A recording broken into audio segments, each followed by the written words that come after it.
Bonjour à toutes. Alors, bonjour à toutes et à tous, pardon. Je suis désolée, j'ai l'habitude d'accompagner plutôt les femmes, donc c'est vrai que m'exprime beaucoup au féminin. Je suis désolée pour les hommes qui sont sur ce groupe. Bien entendu, la vidéo que je fais aujourd'hui vous concerne tout également. Simplement, c'est vrai que j'ai l'habitude de parler au féminin dans mon quotidien. Voilà, je voulais réagir parce que j'ai eu beaucoup de réactions de votre part suite à la vidéo que j'ai postée justement sur est-ce que quand on est fibromyalgique, est-ce qu'on est fainéant, fainéante, parce que c'est malheureusement l'image que ça peut donner autour de soi, ou aux personnes en tout cas qui ne connaissent pas cette maladie. Et vous avez été tellement nombreux à vous reconnaître, à vous identifier, à voilà, réagir, que je voulais aller un petit peu plus loin dans cette approche pour vraiment vous aider à peut-être mieux comprendre votre douleur, peut-être mieux comprendre comment est-ce que vous pouvez agir sur vos douleurs. Alors déjà, je voudrais me présenter pour celles et ceux qui ne me connaissent pas, qui m'ont encore jamais vue. Moi, je suis Élise Souget, donc je suis thérapeute. Ça fait plus de 20 ans que j'accompagne les femmes qui souffrent de douleurs chroniques et notamment de fibromyalgie. J'ai été kiné pendant 18 ans et il y a 3 ans, j'ai fermé mon cabinet de kiné pour aller beaucoup plus loin dans l'approche globale, dans le travail du corps et aussi dans le travail des émotions, pour vraiment arriver à prendre conscience que nos émotions, ce qu'on vit au quotidien a un impact sur notre santé en général, sur nos douleurs, sur notre corps. Enfin, vraiment, c'est prendre conscience que ce qu'on vit est très important. Voilà, pour poser le cadre. Et du coup, je voulais vous aider un petit peu à mieux comprendre cette fibromyalgie. Donc, ce que je vous disais, c'est que très souvent, donc, les personnes fibromyalgiques sont considérées comme des fainéantes, alors que c'est complètement l'inverse.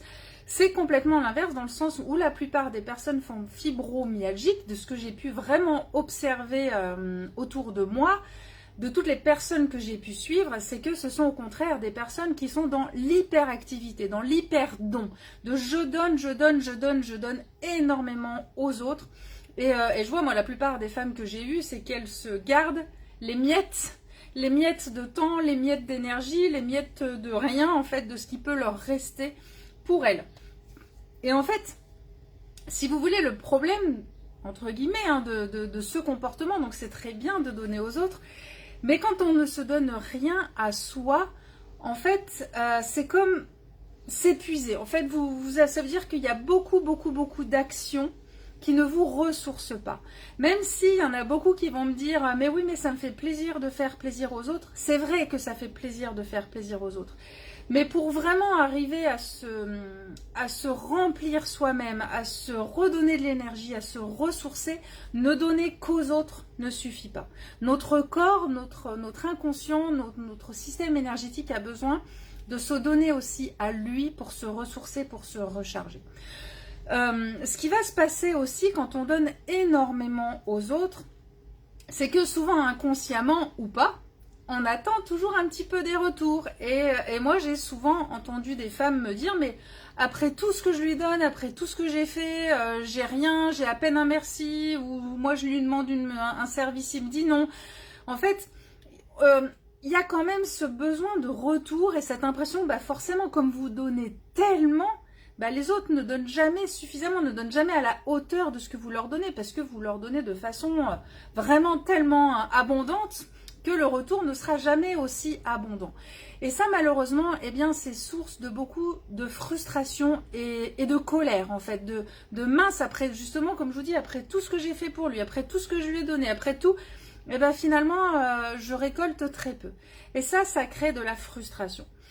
Et en fait, ce qu'on va remarquer, ce que j'ai remarqué chez les personnes qui souffrent de fibromyalgie, c'est la difficulté, justement, d'exprimer cette frustration. C'est-à-dire que vous êtes des personnes qui aimaient tellement donner, qui avaient peur peur de dire vraiment ce que vous pensez par peur de blesser l'autre. En fait, il y a une hyper attention à l'autre. Donc même si vous êtes un peu frustré, même si vous êtes un peu en colère, vous n'allez surtout pas le dire parce qu'il ne faudrait pas faire de la peine à l'autre, il ne faudrait pas prendre le risque de l'agacer, de l'énerver, voire même du coup qu'il vous rejette. Et du coup, cette colère et cette frustration, elle reste complètement entrée, pas exprimées, donc gardées à l'intérieur. Ce sont des colères qui sont vraiment intériorisées. Et ce qu'il faut savoir, c'est que donc au niveau émotionnel, eh bien la colère s'exprime par des inflammations. Et la fibromyalgie, c'est typiquement des inflammations. Alors après, il y a plein de symptômes différents que l'on va pouvoir retrouver des symptômes similaires d'une personne à l'autre, mais globalement, il y a plein de symptômes différents. Et en fait, ces symptômes sont pour la plupart des inflammations. Et donc, ce qu'il faut vous dire, c'est que ces colères rentrées, cette façon de trop donner, de trop faire, d'être toujours dans cette action, vous créez des frustrations, vous créez des douleurs et du coup peuvent être à l'origine ou en tout cas accentuer vos inflammations. Voilà, donc ça c'est important d'en prendre conscience, de vous dire que en fait d'arriver à savoir vous positionner, d'arriver à savoir aussi dire non et d'arriver à trouver des moments pour vous, c'est quelque chose qui est pour moi indispensable pour pouvoir soulager vos douleurs aujourd'hui. Et ça va être aussi aujourd'hui, si je peux vous donner ce conseil, je sais que c'est plus facile à dire qu'à faire, mais ça va être aussi d'accepter le fait de vous poser. En gros, votre corps aujourd'hui est en train de vous dire, t'as tout donné à tout le monde et il n'y a rien pour toi. Moi, j'ai plus envie de donner pour tout le monde, je n'ai plus envie, donc je t'empêche de le faire. En gros, votre corps aujourd'hui vous empêche de continuer à épuiser votre énergie pour les autres. Et il vous oblige à avoir ce retour à vous. Et il vous oblige à vous dire, bon bah ok, il faut que je me passe en priorité parce que de toute façon, je n'arrive plus à. Et alors là où ça devient plus complexe et plus compliqué, c'est d'arriver à accepter ça. Et de ne plus d'arriver dans l'idéal à ne plus être en colère contre cette douleur. Parce que de se dire, eh mince, à cause de ça, je peux plus faire ci, je peux plus faire ça, je peux plus. Et du coup, ça vous remet de la colère et donc ça vous rajoute des inflammations. Voilà, donc vraiment cette idée de comprendre que aujourd'hui votre corps a besoin de repos et vous devez l'accepter. Et être dans un canapé ne fait pas de vous une fainéante. Le fait d'avoir besoin de vous poser ne fait pas de vous une fainéante. C'est sûr que vous avez très certainement été éduqué dans l'idée qu'il faut être toujours dans l'action, il faut être toujours dans le don, il faut être toujours... Voilà, celui qui se pose, c'est le fainéant. Vous avez sûrement été élevé comme ça, ou alors avec une vie très compliquée où il a fallu vous battre. Où il a fallu vraiment être dans l'action pour sortir de la situation dans laquelle vous étiez. Il y a de fortes chances que du coup ça se soit ancré en vous, que le mouvement est salvateur. Il faut bouger, il faut bouger. Et en fait, aujourd'hui, votre corps vous dit stop, vous dit non, vous dit pose-toi, s'il te plaît, repose-toi. Et donc l'idée, vraiment, alors... Je le répète, je sais, c'est plus facile à dire qu'à faire et ça demande un cheminement et je pense que ça demande aussi d'être accompagné pour y arriver. Mais l'idée, c'est vraiment de vous dire, ok, mon corps a besoin de se poser, je dois me poser, je dois accepter de me poser. Et vous verrez que quand vous l'accepterez, les autres autour de vous l'accepteront aussi. Et surtout, vous n'entendrez plus toutes ces petites remarques.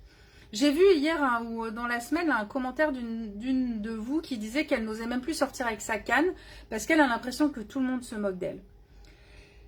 Ça, c'est parce que, au fond, vous n'acceptez pas votre canne. Parce que des personnes avec des cannes à l'extérieur ou des fauteuils roulants ou des déambulateurs, on en croise plein.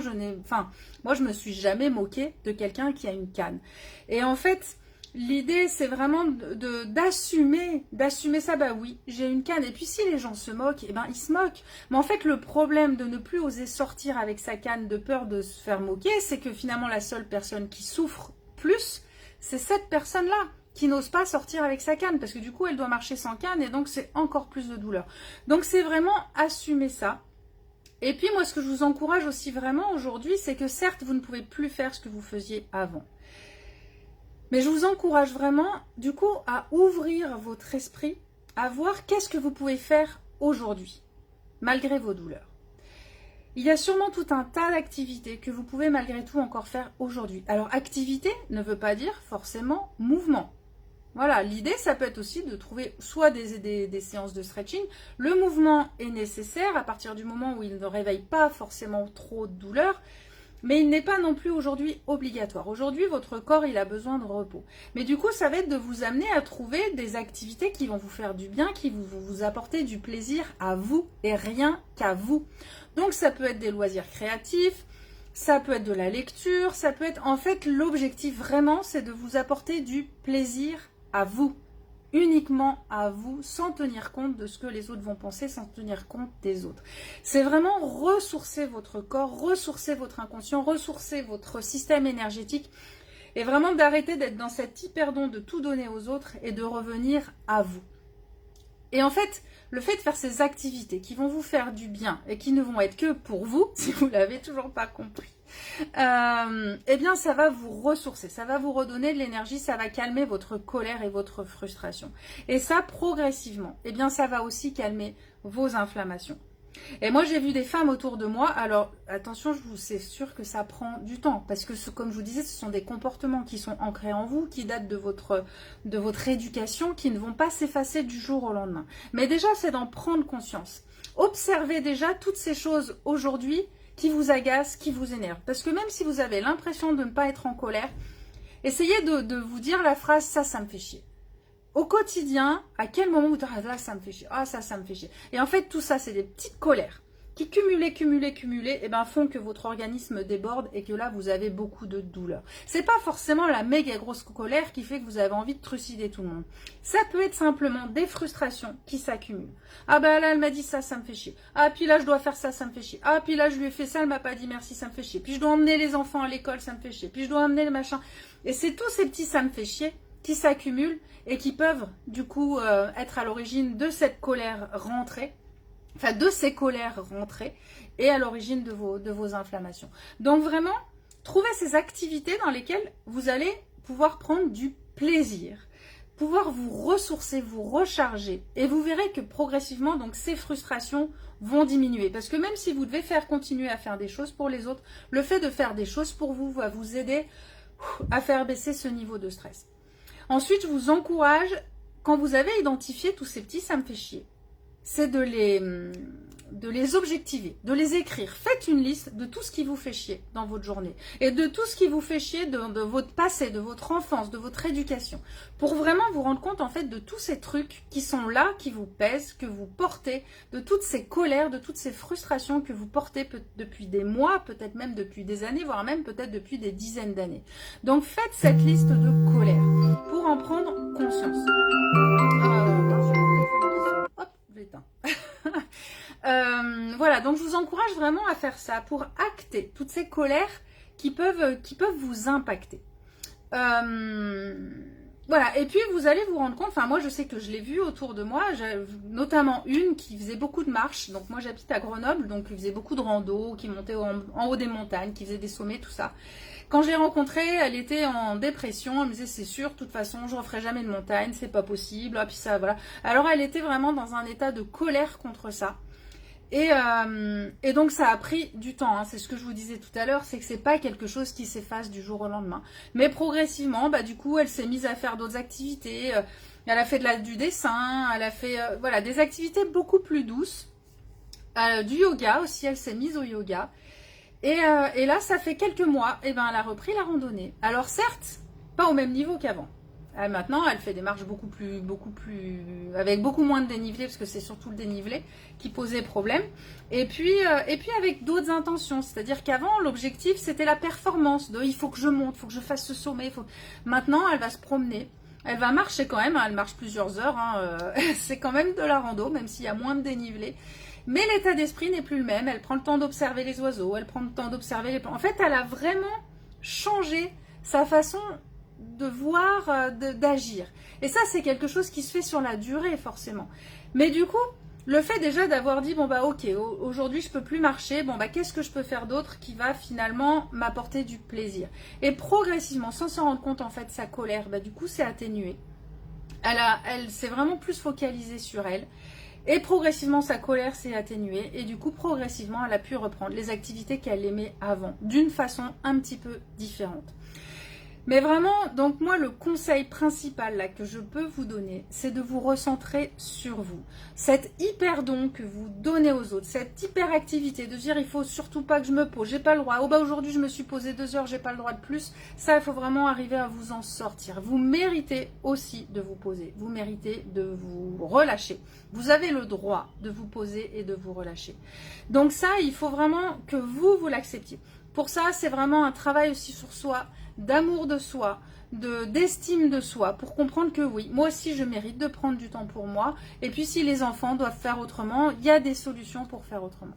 Voilà, mais si vous voulez vous sentir mieux dans votre corps, vous devez faire des choses pour vous. Trouvez les activités qui vous épanouissent, trouvez les activités qui vous donnent le sourire, ou quand vous ressortez, voilà, vous vous sentez bien, vous vous sentez allégé.